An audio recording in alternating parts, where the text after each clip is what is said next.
मायला यात्र पोरीनं मला म्हणावं, हिचा 12वा नंबर आहे. आधीच्या 11 जणी बी मला नाहीच म्हणल्यात. या डेट बीटमध्ये मला जरा बी इंटरेस्ट नाही बरं का. मला बी माझ्या मित्रांनी ओयोला जायच्या पुरीवाला घेऊन, पण या पुरीवाला कळणार झाले वट वट वट वट वट वट उगा असल्या गोष्टी सांगायला तर मला बसून हिला काय तर खाऊ घालतो म्हणजे हिचं थोबाड तर बंद राहील. देवा हिनं तर हो म्हणू दे रे, मायला एन्जॉय करू दे. जे जे लई थंडी वाजायला रे.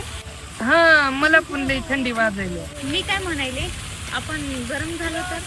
हा गरम झाल्यावर जमतंय, पण त्याच्यासाठी आपल्याला ना घरी जावं लागेल. हा चल मग. चला. गरम होईल ना आता. गरम झालीस ना आता. अजून एक 5 मिनिट थांबलं का मग लई गरम होते. हा त्याला पण लाव. तू तिथलं मी इथलं. गरमच गरम.